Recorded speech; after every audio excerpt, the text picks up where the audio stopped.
कैसे हो आप सब। I hope you all are doing well. तो आज का हमारा टॉपिक है वर्ल्ड बैंक। तो चलिए स्टार्ट करते हैं वर्ल्ड बैंक। सबसे पहले आपको पता होना चाहिए कि 1944 में यूएसए के ब्रिटेन वुड्स में एक कॉन्फ्रेंस हुई थी, जिस कॉन्फ्रेंस का नाम था ब्रिटेन वुड्स कॉन्फ्रेंस। इसका दूसरा नाम भी था United monetary and Financial conference. इस कॉन्फ्रेंस में 44 कंट्रीज के मेंबर ने पार्टिसिपेट करा था, समझ गए। और इस कॉन्फ्रेंस का एक मेन पर्पस था कि दो इंस्टीट्यूट को स्टैब्लिश करना, आईएमएफ एंड आईबीआरडी। तो चलिए अब हम बात करते हैं, यहां देखो नोट्स में ब्रिटेन वुड देखो लिखा हुआ वर्ल्ड बैंक। आज का हमारा टॉपिक है वर्ल्ड बैंक। एक सेकेंड।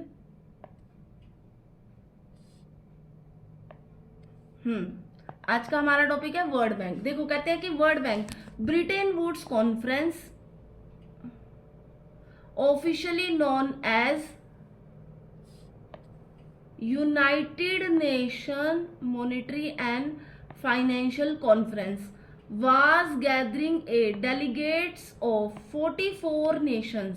ठीक है, फ्रॉम 1 जुलाई से 22 जुलाई तक 1944 में कहां पे? ब्रिटेन वुड्स यूएसए में। ठीक है, समझ गए। मैंने अभी आपको यही तो बताया कि ब्रिटेन वुड्स में 1944 में यूएसए में कॉन्फ्रेंस हुई थी, जिसमें इंडिया मतलब 44 कंट्री ने पार्टिसिपेट करा था और इंडिया इसमें एक मेंबर भी था। ठीक है, समझ गए।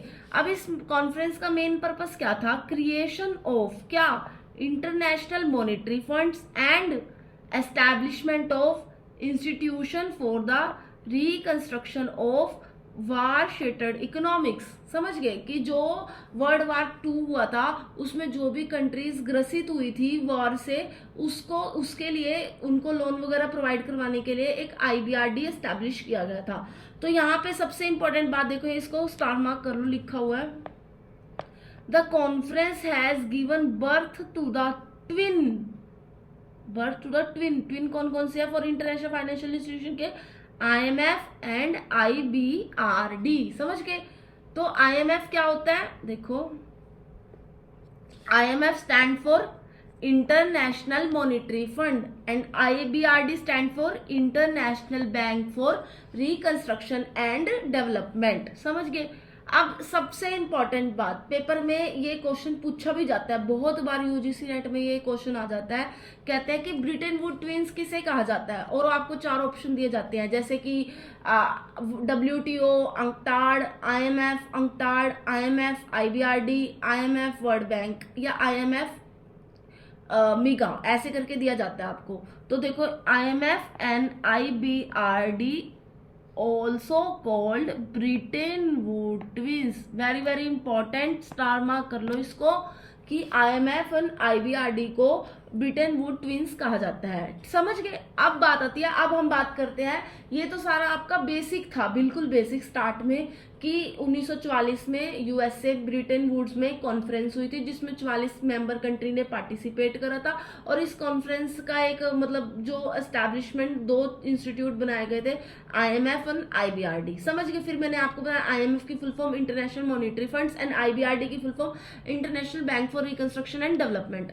अब बात करते हैं कि वर्ल्ड बैंक। सबसे पहले वर्ल्ड बैंक एस्टैब्लिश कब हुआ? World Bank was established on 5 December 1944। Bretton Woods conference 1944 में जो हुई थी वहीं पे ही तो वर्ल्ड बैंक एस्टैब्लिश हुआ था। ये 2 इंस्टीट्यूट से मिलके बना हुआ। देखो it comprise of 2 institution, IBRD and IDA। IBRD stand for International Bank for Reconstruction and Development and IDA stand for International Development Association। Full forms भी एग्जाम में आ जाते हैं 1 मार्क्स में, किसकी फुल फॉर्म बताओ। हम फुल फॉर्म्स पे इतना ध्यान नहीं देते, पर कई बार ये जो चैप्टर्स हैं जैसे world bank, IMF, WTO, UNCTAD, इनकी ना स्टैटिक क्वेश्चंस ज्यादा पूछ जाते हैं, तो इनकी फुल फॉर्म्स पे भी ध्यान रखना। तो ये 2 इंस्टीट्यूट से मिलके बना हुआ है, IBRD एंड IDA। ठीक है। अब कहते हैं कि इसका हेडक्वार्टर कहाँ है? इंपॉर्टेंट।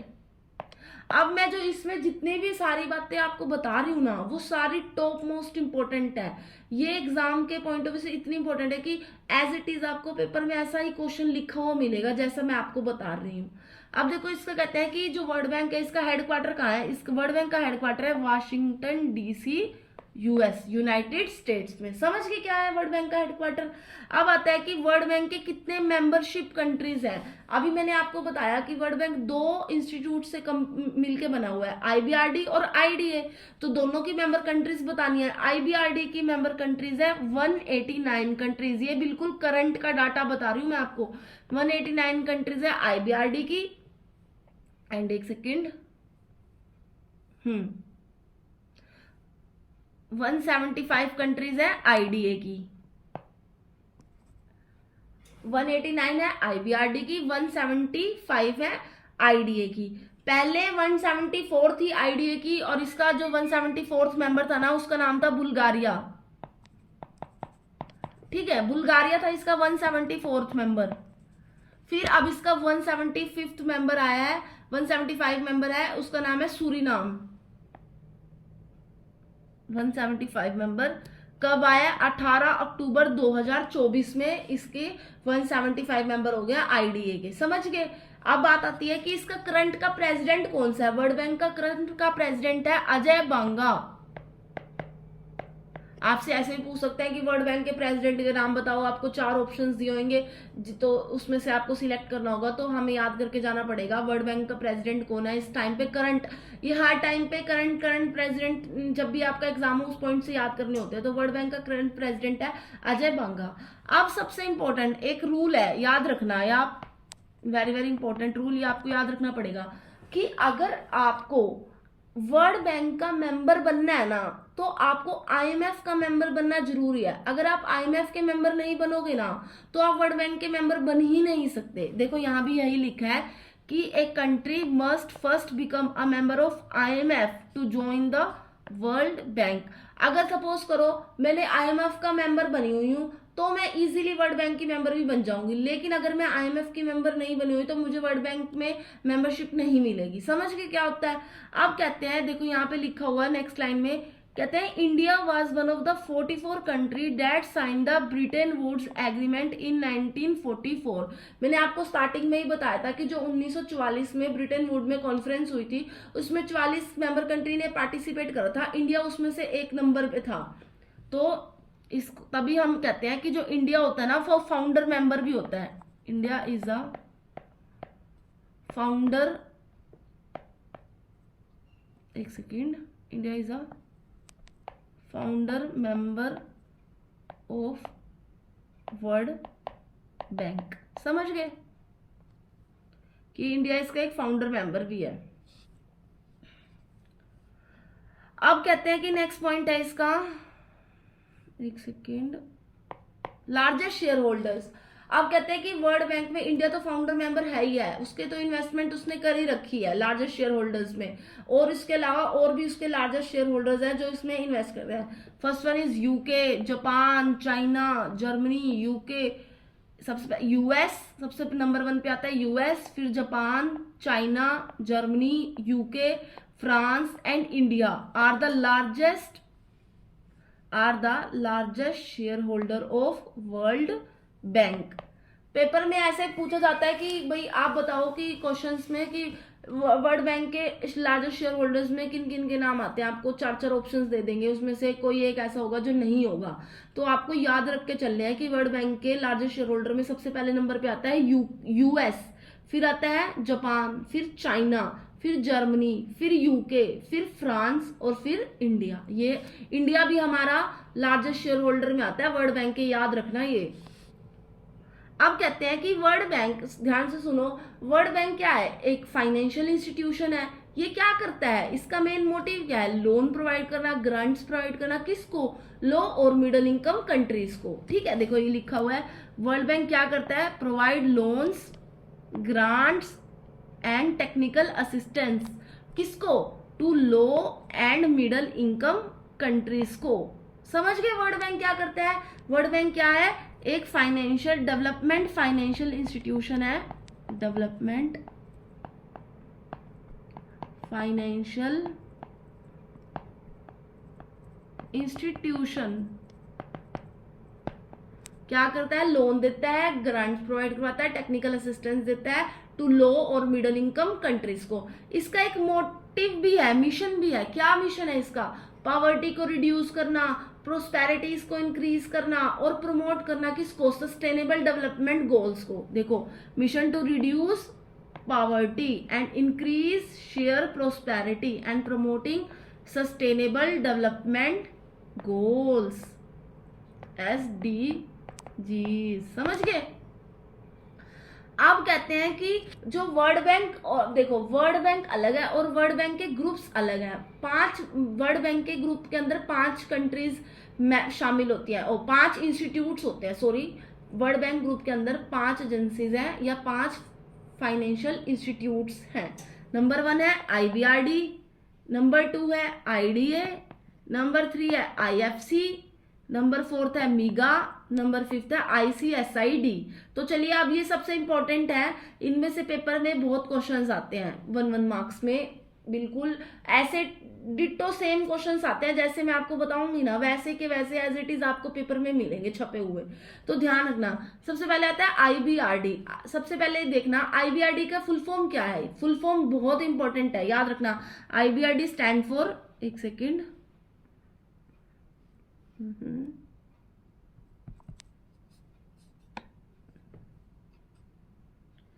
एक second,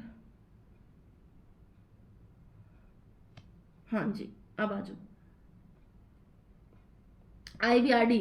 IBRD stand for International Bank for Reconstruction and Development. समझ गए। ये अब एस्टैब्लिश का बहुत इंपॉर्टेंट पॉइंट है, एस्टैब्लिश ऑन 1944। याद रखने वाली चीजें हैं ये, बस यही जितनी बातें मैं बता रही हूँ सिर्फ आपको वर्ल्ड बैंक में उतनी ही बातें याद रखनी है, आपके लिए इनफ है एग्जाम पॉइंट ऑफ व्यू से। कहते हैं कि IBRD stand for International Bank for Reconstruction and development. कब एस्टैब्लिश हुई थी? 1944 में। इसका मेन फोकस क्या है? लोन प्रोवाइड करना। किसको? लो इनकम कंट्रीज और मिडिल इनकम कंट्रीज को। देखो, providing loans to middle income and low income countries. समझ गए क्या है IBRD। अब नेक्स्ट हमारा इंस्टीट्यूट आता है IDA। Same, IDA stands for international development association. समझ गए क्या है? IDA stand for international development association. अब इसकी एस्टैब्लिशमेंट डेट ये कब एस्टैब्लिश होता? 1960 में। ठीक है। इसका एक और नाम भी है, क्या है? Soft loan window. पेपर में ऐसे ही पूछ सकते हैं कि सॉफ्ट लोन विंडो स्कीम किसको कहा जाता है। पे ऑप्शंस में दिया होगा IBRD, मीगा, ICSID या IDA। तो आंसर क्या होगा? IDA। देखो यहाँ लिखा भी हुआ मैंने इसको हाईलाइट करके कि इसे सॉफ्ट लोन विंडो स्कीम भी कहा जाता है वर्ल्ड बैंक की। क्यों?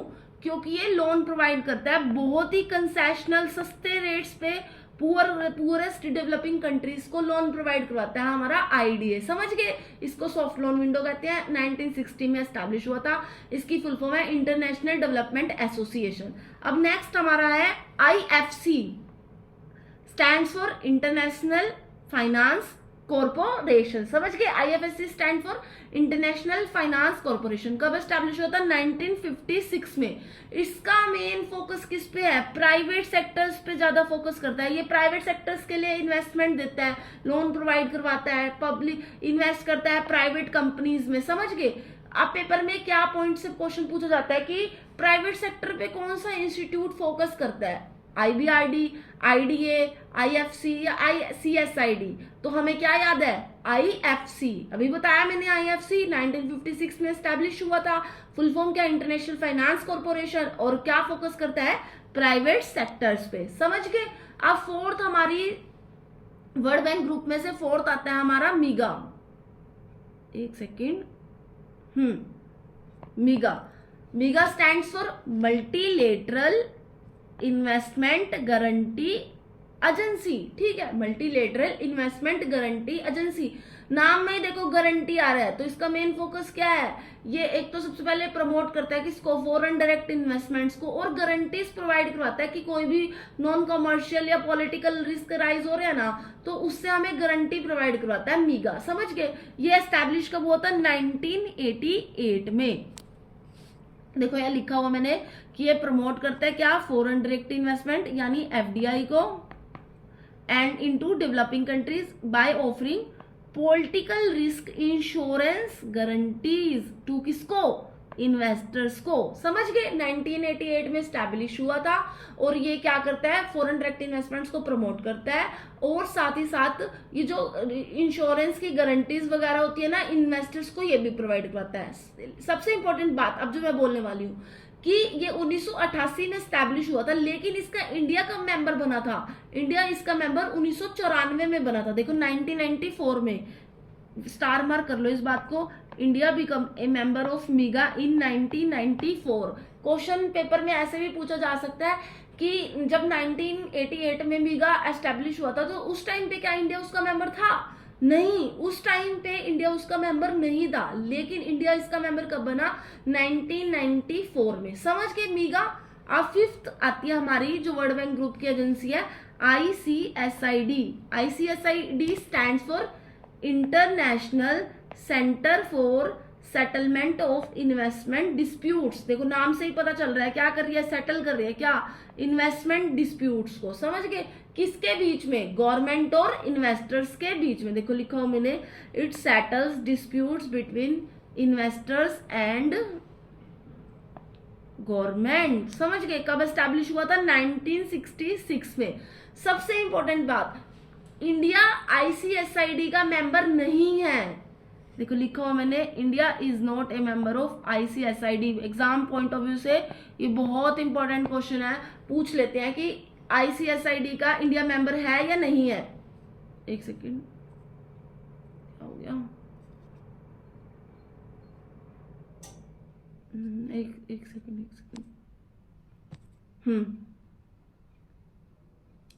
India is not a member of ICSID। तो याद रखो कि कहते हैं, यहाँ पे लिखी हुई मैंने बात, वेरी वेरी इंपॉर्टेंट। अभी हमने 5 एजेंसीज पढ़ी हैं। सबसे पहले वर्ल्ड बैंक ग्रुप की IBRD, IDA, IFC, ICSID और मीगा। कहते हैं कि ICSID को छोड़ के इंडिया चारों के चारों मेंबर्स कंट्री है, मतलब इसका मेंबर है, लेकिन ICSID का मेंबर नहीं है। यहां भी मैंने लिखा हुआ, कहते हैं India is a member of all except किसके, ICSID के। पेपर में क्वेश्चन पूछा जाता है कि ICSID का मेंबर इंडिया कंट्री है या नहीं है, तो हमें पता होना चाहिए कि इंडिया ICSID का कंट्री मेंबर नहीं है, बाकी चारों का है, मीगा का भी है, IDA का भी है, IFC का भी है और IBRD का भी है। समझ गए। अब सबसे इंपॉर्टेंट जो आजकल रिसेंट में टॉपिक पूछा जा रहा है, वो कह रहे हैं कि वर्ल्ड बैंक के द्वारा रिपोर्ट्स कौन कौन सी पब्लिश की गई हैं, या कौन, मतलब मेजर पब्लिकेशंस और रिपोर्ट्स बाय वर्ल्ड बैंक। सबसे पहले आता है ग्लोबल, ये लर्न करने वाली चीजें बता रही हूँ आपको, यही लर्न करनी है, इसके अलावा आपको बिल्कुल भी बाहर जाने की जरूरत नहीं है। सबसे पहले ग्लोबल इकोनॉमिक प्रोस्पेक्ट्स रिपोर्ट, नाम एज इट इज लर्न करने हैं, इसमें कुछ भी ऐसा नहीं है। सेकंड है ease of doing business report. Ease of doing ना वेरी फेमस रिपोर्ट थी, लेकिन ना अब ये पब्लिश होनी स्टॉप हो गई है, स्टॉप पब्लिशिंग, अब बंद हो गई ईज ऑफ डूइंग बिजनेस, पर अभी भी फिर भी कई बार नामों में पूछ लिया जाता है, ठीक है। थर्ड है वर्ल्ड डेवलपमेंट रिपोर्ट, फोर्थ है Logistic Performance Index and fifth है Human Capital Index by World Bank. ये 5 रिपोर्ट्स के नाम आपको बिल्कुल अच्छे से टिप्स पे याद होने चाहिए। समझ गए वर्ल्ड बैंक की आज पूरी डिटेल, क्या क्या बताया मैंने आपको। देखो दोबारा से मैं सारा रिकॉल कर रही हूँ कि 1944 में ब्रिटेन वुड्स में कॉन्फ्रेंस हुई थी, ठीक है। 44 कंट्रीज ने इसमें पार्टिसिपेट करा था, इंडिया उसमें से एक था, तो भी इंडिया को फाउंडर मेंबर भी कहा जाता है वर्ल्ड बैंक का। और फिर उसके बाद बताया था कि इस कॉन्फ्रेंस से जो 2 इंस्टीट्यूट निकले थे, IMF एंड IBRD, इनको ब्रिटेन वुड ट्विंस भी बोला जाता है। देखो मैंने लिखा हुआ ब्रिटेन वुड ट्विंस। फिर इसका जो वर्ल्ड बैंक का 5 दिसंबर 1944 को एस्टैब्लिश हुआ था।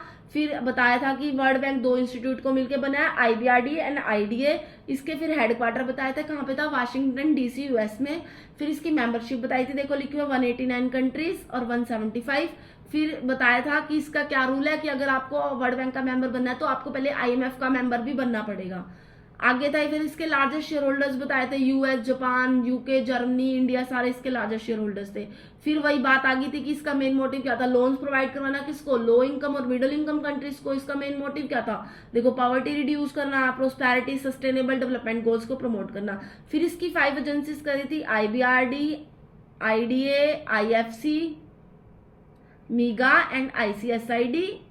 और कहा था कि इंडिया इन चारों का मेंबर है, आईबीआरडी का, आईडीए का, मिगा का और आईएफसी का। किसका मेंबर नहीं है? सिर्फ आईसीएसआईडी का। ठीक है। फिर इसकी मेजर पब्लिकेशंस बताई थी, Global Prospect Economic Report, ease of doing business Report, World Development Report, Human Capital Index और Logistic Performance Index. Ease of doing Business पहले होती थी, अब इसने पब्लिशिंग स्टॉप हो गई है, लेकिन बस ये नाम बहुत इंपॉर्टेंट है और ये फेमस नाम है। समझ गए वर्ल्ड बैंक में आज आपने क्या क्या पढ़ा। इसके अलावा आपको बाहर जाने की कोई जरूरत नहीं है, मैंने इसमें पूरा आपको वर्ल्ड बैंक पूरा कवर करवा दिया है। आपको एग्जाम्स में बिल्कुल एज इट इज सेम के सेम क्वेश्चंस मिलेंगे। आई होप आपको ये टॉपिक समझ आया होगा। फिर भी आपको कोई भी क्वेरी है तो मुझे कमेंट बॉक्स में मैसेज करें। Thank you.